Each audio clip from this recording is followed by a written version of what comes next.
Many thanks indeed for staying with us. This is the morning brief, officially the second part of the program. This morning we're joined by a lawyer and president of Credibility Group, Chief Goddy Uwazurike, as we get to unpack the state of the nation. We'll also get some analysis and perspectives from the nation's capital, our Abuja studios, in just a moment. Okay, I'm told that we're good to go now.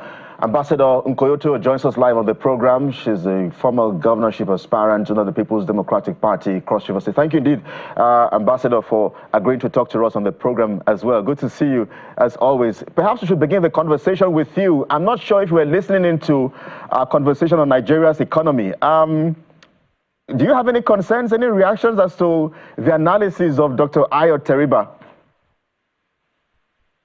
Well, thank you and good morning. I certainly worry about the fact that the figures we hear, the prospects which we talk about, and the direction which that conversation is going, as much as we cannot entirely throw away the fact that we have seen a drastic redirection of our economic policies. The question, therefore, for me is, how much of that is really impacting on the social and economic well-being of Nigerians? And clearly, from the comments that you made at the time that he was speaking, I think there's a sense of this connection between what he has said and the reality of the lives of the people. Nigerians are tired of being told that they should wait, they should give us time. They should also look at the future and the prospects that this comes with. I think what increasingly Nigerians want to see is a country that works for them.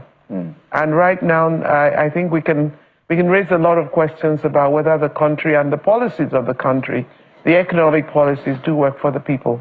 Well, let's bring the conversation back home. Chief Goddy Uwazurike, you have been around for quite some time now. As we begin to count down to Nigeria's 65th independence anniversary, the Nigeria that you grew up as a young man with potentials, so much to look forward to, and what it is now, what has changed? A lot has changed. Anybody who didn't live long enough to this place won't really understand what we're saying when you say a lot has changed. I know I was in a primary school in the 60s, St. Michael's Catholic Primary School in Omaha. We're all looking forward as we're waving the flags. We're all looking forward to a bright future. Once you finish, you go to a higher institution, you go to a university, you want to be like the other people you admire up there. Then the war came, many things changed. Then after the war, it was more like grab anything you can grab. So the Nigeria of today is a question of how much can you grab, not how much can you contribute. In those days, communities will gather and contribute money to send their children to school. Virtually anybody went to university in the 60s went on the scholarship of this church or of the community where he came from. We don't do that anymore. What is today's world? Today's world is I, me, and myself. Then I remember my wife and children, and then my parents. Maybe my brothers, but definitely not the community. So you're talking of the 60s. The 60s was a time where very few people had cars, but you knew their source of income. My own headmaster was a senator, as well as a headmaster of a Catholic primary school. I'm talking of Senator A.E. Okata. My own teacher was a member of the Northern People's Congress in Omaha. Mr. Pat Mbano, teaching in the same Catholic school. They didn't fight each other. The two families were always coming together for one thing or the other. In school, they would tell us, you do this, you do that. But there was that conviviality. Yes, there was violence. The real political actors outside had their talks, I remember. And this is the main thing that made me have morbid fear of politics. Those violent ones. But compare it to today, then was El Dorado. And today is hogwash. Forgive my language, but it's a hogwash. There's no way you can compare it. Today is, if you go abroad and come back today, nobody wants to know what you read. It's what did you come back with? What kind of car? What kind of house are you building? In those days, you traveled. When you are traveling, community will gather, send a delegation to see off at the wharf. On your return, the women dancing group, all the men would dress up and wait for their son who was coming back. They will come to Elder Dempster Terminal. Elder Dempster Terminal. That's where they will gather and be beating their drum because one person was coming home. So, but not anymore. Makes those of us who of the younger generation desire that convivial and communal living. Let's tie it to governance now.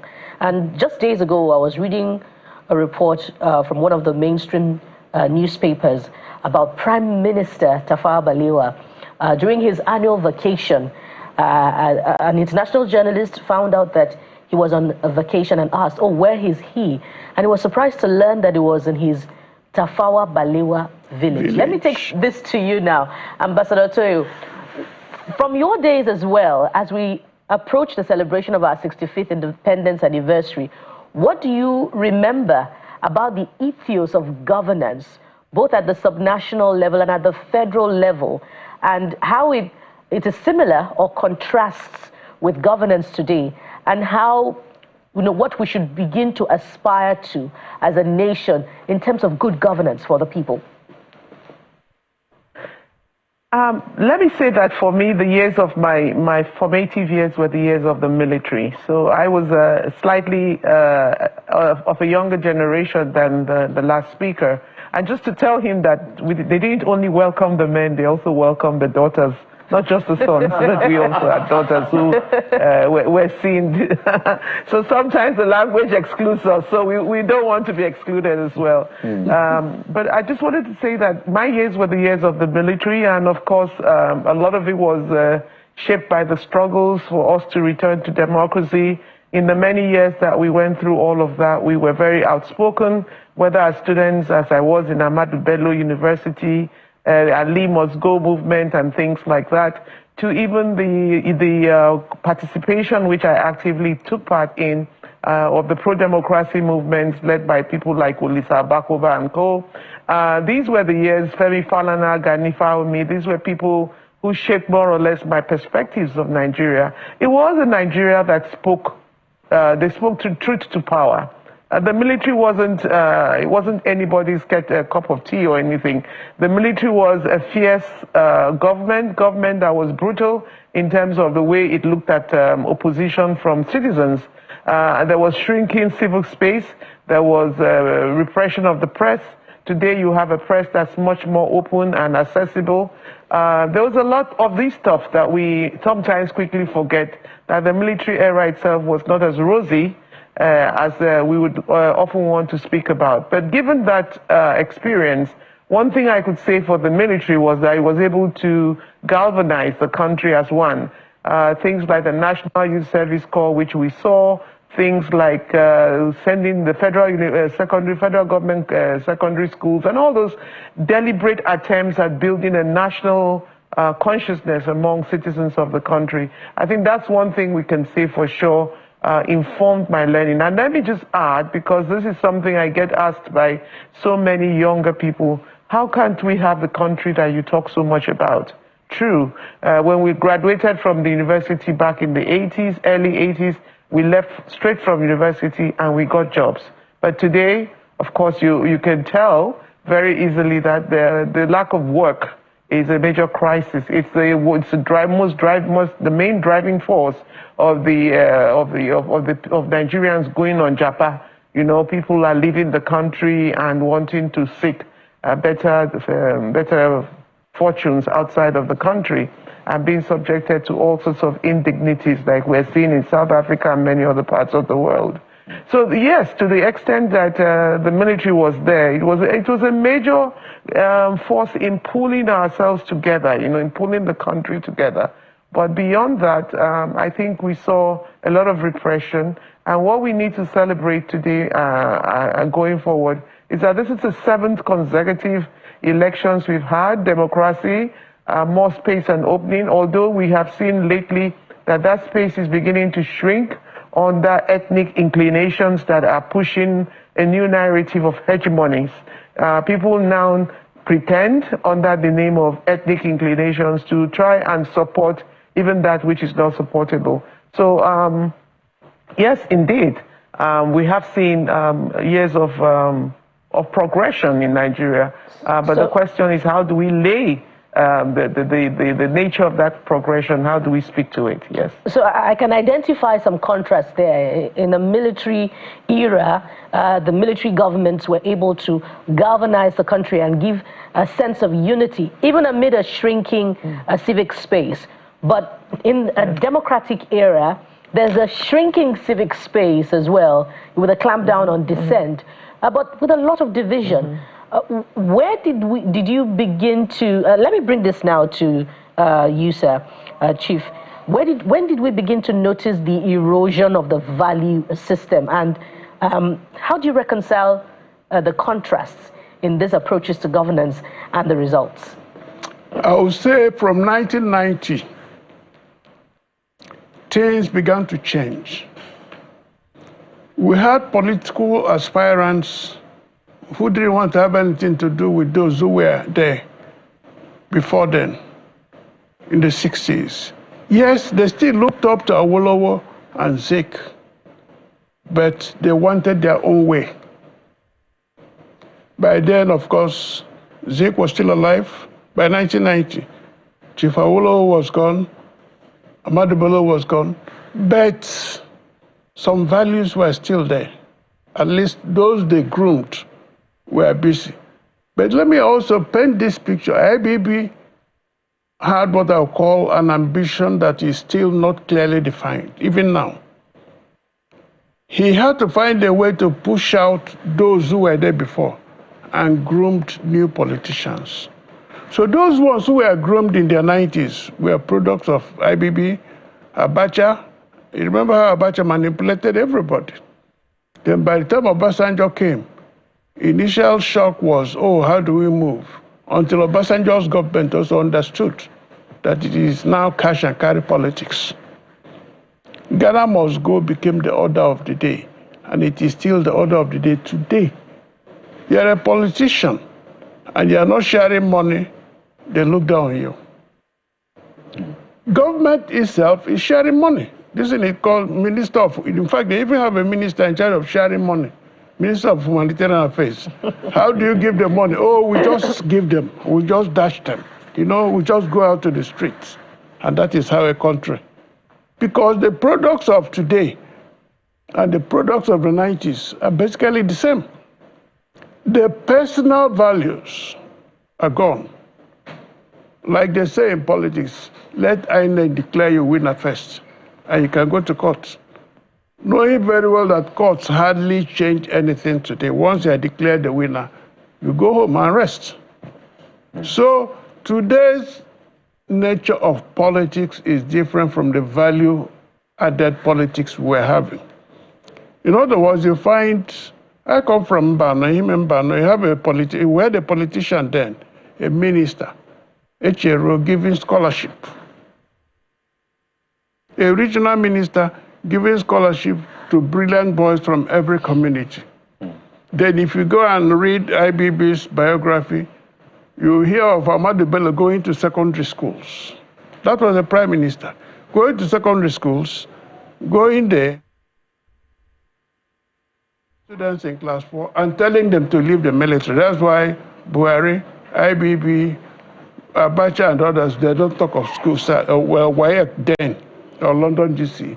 All they talk of is different. They said the minister came there and told them to join the army. In the East and in the West, acquisition of educational qualification was uppermost, but not so in the North. Granted that now the circumstances have changed. We have had ministers from the north, some have tried, some have not tried. We have had presidents from the north and from the west, and some have tried, some have not tried. So today's quality of politicians has fallen down greatly. And finally, on this issue, the lack of tolerance of dissenting opinion. Let me just give you call somebody. My friend here knows, Princess knows. Professor Toyo will get up and start blasting everybody. All the way from Calabar, I didn't care. But if he were to do it today, DSS will come and grab him and charge him with treason. All right. So, as it is today, free speech is in jeopardy. Chief, let me get your perspective to the debate as to the kind of system of governance that we practice. And we've tried the parliamentary system.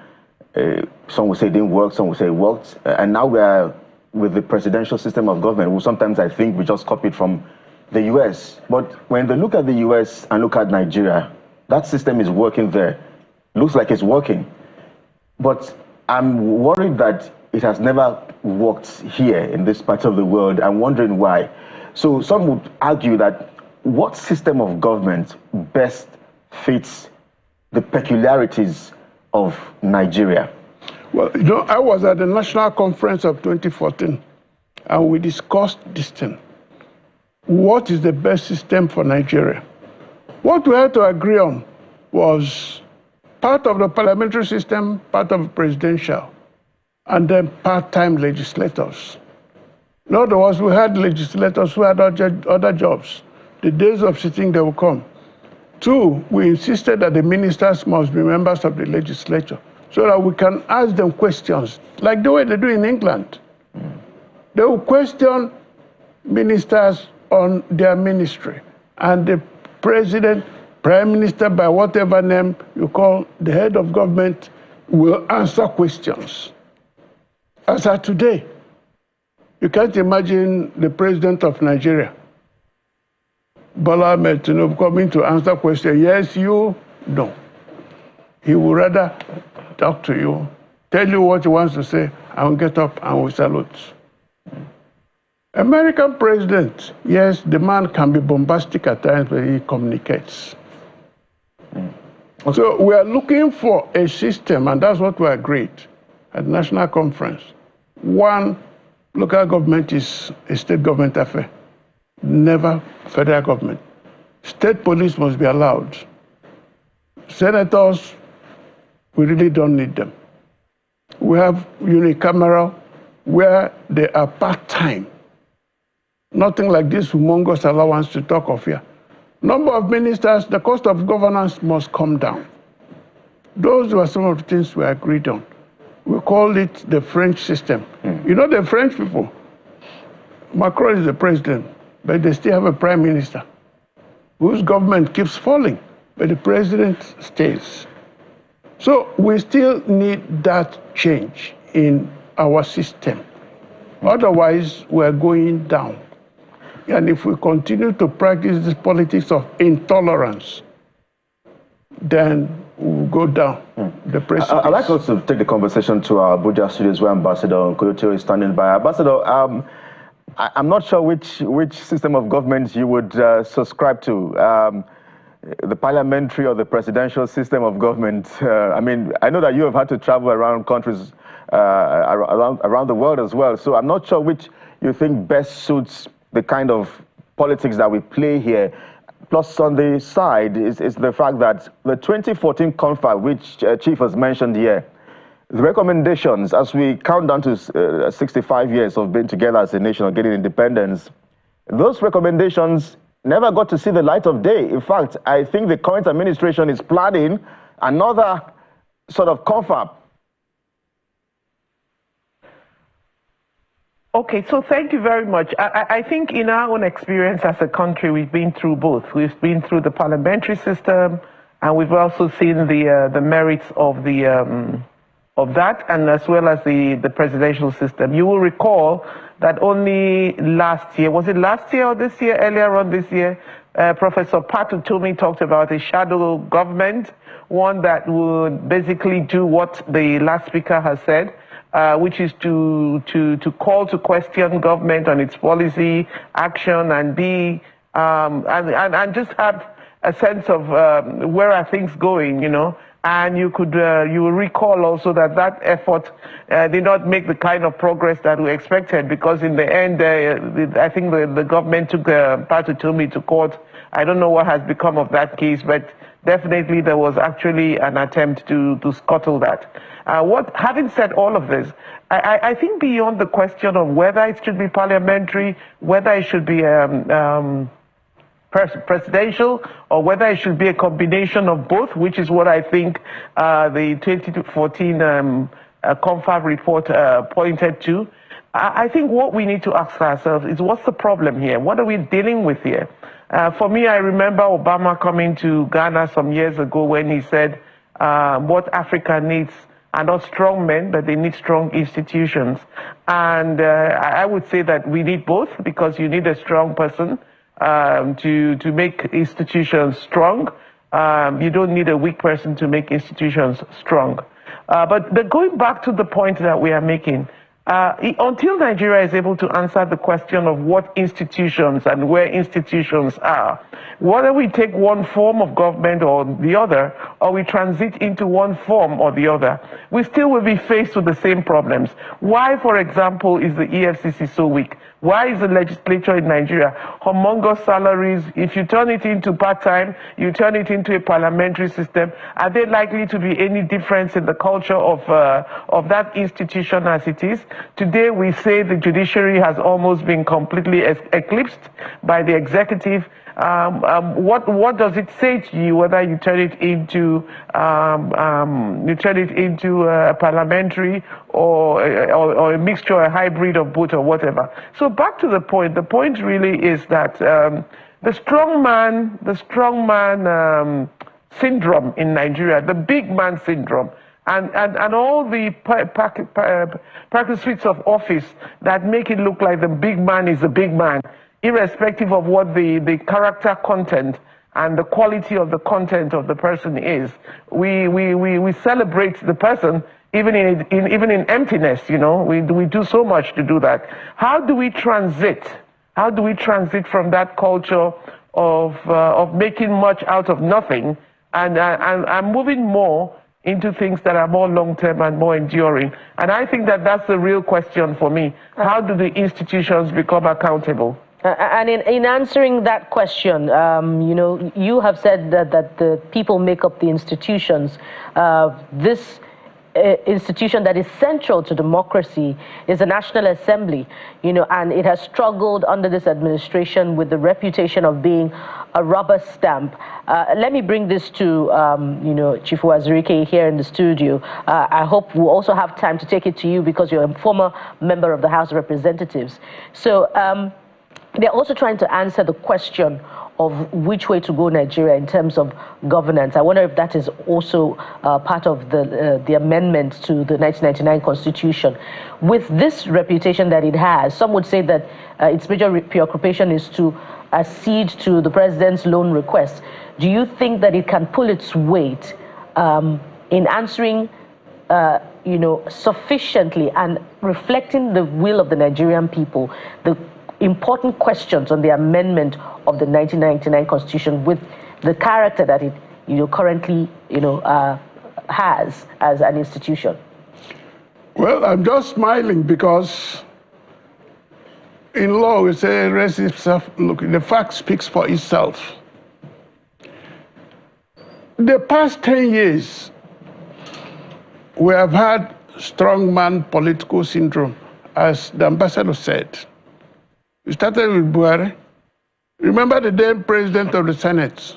The first one was Saraki, and they made sure the government, the executive gave Saraki hell until the next person came, Ahmad. Ahmad came and said, whatever the president wants, he gets. So why are you there? Move forward to today, and then contrast it with when Obasanjo was there, when Yaradua of blessed memory was there, when Jonathan was there. The executive, the opposition, was striving. Executive was striving. The ruling party was striving. But what is the news in the past 10 years? Virtually everybody in the opposition has gone over to the ruling party because of the strongman syndrome. Whatever the president wants, he gets.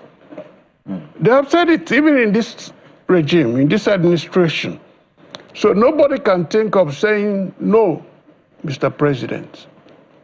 He will go to Rivers State and say, Governor, step aside.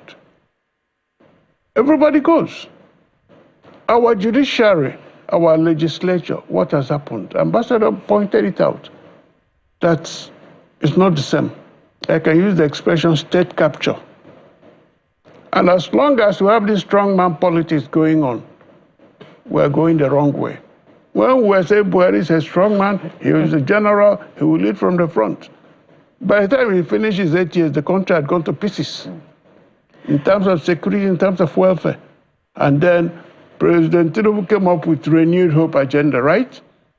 From that renewed hope, you know where we are now. Cost of living has gone haywire. Insecurity has even got worse. So that strongman politics and strongman mentality is still on, and it will lead to our doom if we don't stop it. We have to go now. Maybe 10 seconds. Make this as short as you can. The federal government has unveiled the official theme for the 2025 Independence Day anniversary. Nigeria 65, all hands on deck for a greater nation. 10 seconds, Chief. If there is no independence of speech, freedom of speech and freedom of movement, there is no movement. Okay. Ambassador Nkoyo, we are rounding off now. Nigeria 65, the federal government says all hands on deck for a greater nation. 10 seconds, please, Ambassador. Wonderful. We the women are not on deck at all, and our hands are not there. And this is a moment for me to bring back the consciousness of the country to the absence and discrimination that keeps on going on against women, persons with disability, many other marginalized groups. If all hands must be on deck, it is time to do something about the exclusion and create more inclusions and more diversity in governance.